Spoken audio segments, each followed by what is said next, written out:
সূরা মুমিনুন আল্লাহ সুবহানাহু ওয়া তাআলা বলেন, ক্বালা কাম লাবিসতুম ফিল আরদি আদাদা সিনিন।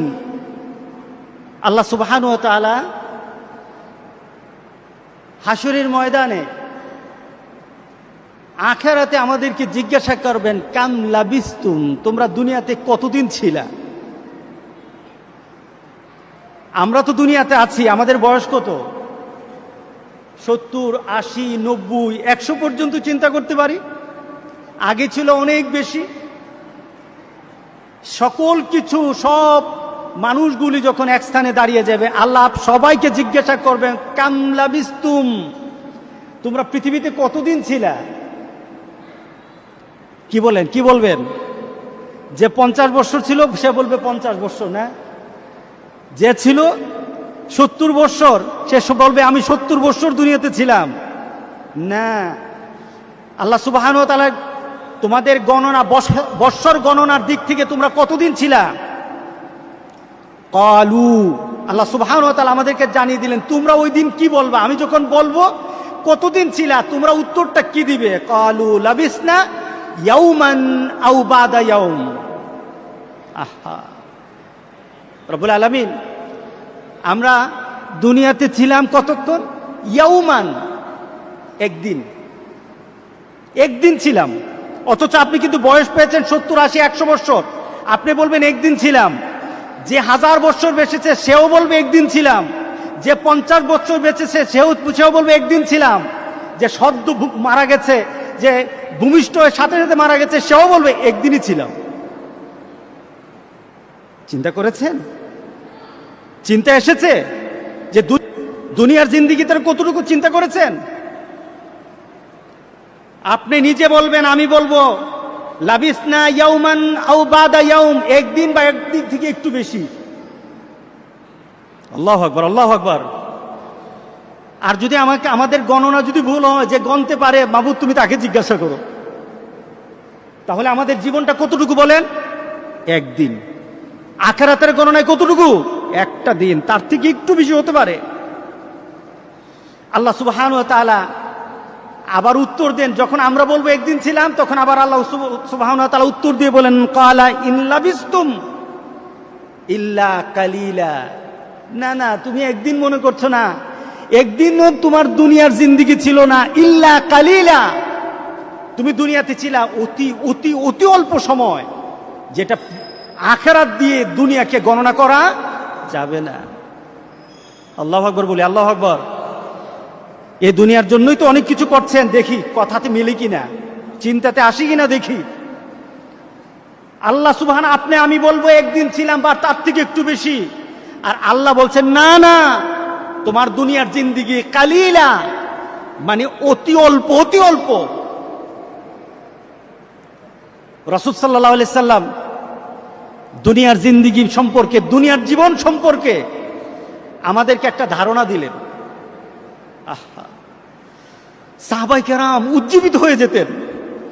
সাহাবায়ে কেরাম রাসূল সাল্লাল্লাহু আলাইহি সাল্লামের এই কথাগুলি দিয়ে তুলনা করে নিজের মধ্যে পরিবর্তন নিয়ে আসতেন। এতদিন বাঁচবো মাত্র, এতদিন আমার দুনিয়ার জিন্দেগি, আমি মাত্র এতদিনের জন্য দুনিয়াতে এসেছি। রাসূল সাল্লাল্লাহু আলাইহি সাল্লাম সাহাবায়ে কেরামদেরকে ডেকে বললেন, এদিকে আসো সবাই। রাসূল সাল্লাল্লাহু আলাইহি সাল্লাম,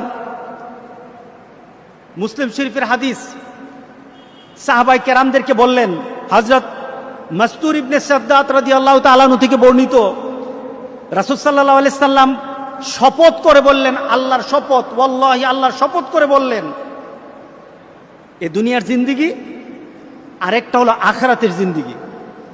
দুনিয়ার জীবন, আখিরাতের জীবন। দুনিয়ার আমাদের প্রাপ্তি, আখিরাতের প্রাপ্তি।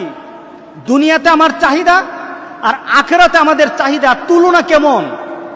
রাসূল তুলনা দিতে গিয়ে বললেন, সমুদ্র থেকে সমুদ্রের পারে একটা লোক দাঁড়ানো, সমুদ্রের পারে।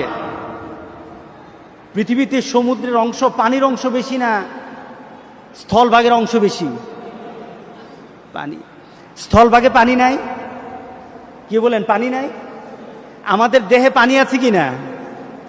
আমাদের দেহ তো পানি আছে, এই যে বাতাস, বাতাসে পানি আছে কিনা, জলীয় বাষ্প আছে, আমাদের সকল স্থানে পানি আছে, পানির অংশ তো আছেই 4/3 এরপর আবার সব স্থানে পানি আছে।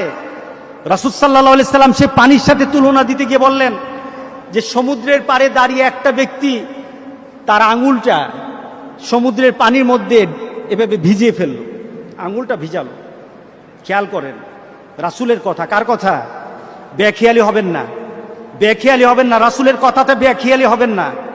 আঙুলটা রাসূল সাল্লাল্লাহু আলাইহি সাল্লাম বললেন সমুদ্রের পানির মধ্যে একটু যখন ভিজালো, আঙুলটা কি হয়েছে? ভিজে গেছে। আঙুলটা ভিজে নাই, এখন আঙুলের গায়ে একটু পানি লেগেছে, অল্প একটু পানি। কতটুকু পানি? হয়তো চোখে দেখা যায় না, ভিজা ভিজা মনে হয়, এটাকে মাপা যাবে না। রাসূল সাল্লাল্লাহু আলাইহি সাল্লাম বললেন সমুদ্রের পানির তুলনায় ওই যে আঙুলটা ভিজিয়েছ সমুদ্রের পানি দিয়ে, এটা তুলনা করলে পানির অবস্থাটা কি হবে? এটা তুলনা করা যায়? আপনি গ্লাসের পানির মধ্যে আঙুলটা চুবান, এরপর আঙুলটা ভিজিয়ে গ্লাসের পানির সাথে তুলনা করলে কি তুলনা হয় নাকি? এটাই তো তুলনা হয় না। রাসূল বলছেন গোটা পৃথিবীর সকল পানির তুলনায় বলো তো আঙুলে ভেজা পানিটার কতটুকু পরিমাণ হতে পারে? রাসূল সাল্লাল্লাহু আলাইহি সাল্লাম তখন বললেন যেমন তুলনা হয় না, যেমন তোমরা এটার কোনো পরিমাপ করতে পারবা না, যেমন এটার পরিমাণ তোমরা আমাকে জানাতে পারবা না, ঠিক তদ্রূপ আখিরাতের জিন্দেগি, আখিরাতের জীবন সমুদ্রের পানির তুলনায় আর দুনিয়া সামান্য আঙ্গুলের ডগায় পানি লাগানো তুলনায় তার থেকে আরো কম। দুনিয়ার জিন্দেগি আরো কম, দুনিয়ার জিন্দেগি আরো কম, আর আখিরাতের জিন্দেগি সমুদ্রের পানি থেকে আরো বেশি, আরো বেশি, আরো বেশি। আল্লাহু আকবার, আল্লাহু আকবার। কারণ সেটারও একটা মাপ আছে, সেটারও একটা পরিমাণ আছে, সেটারও একটা শেষ আছে সমুদ্রের পানির। কিন্তু আখিরাতের জিন্দেগির শেষ বলতে কিছু নেই, আরম্ভ আছে, শেষ হবে না, হবে না, শেষ হবে না। খালিদিনা ফিহা, যে যেখানে যাবে চূড়ান্তভাবে চলতেই থাকবে। রাসূল সাল্লাল্লাহু আলাইহি সাল্লাম জানিয়েছেন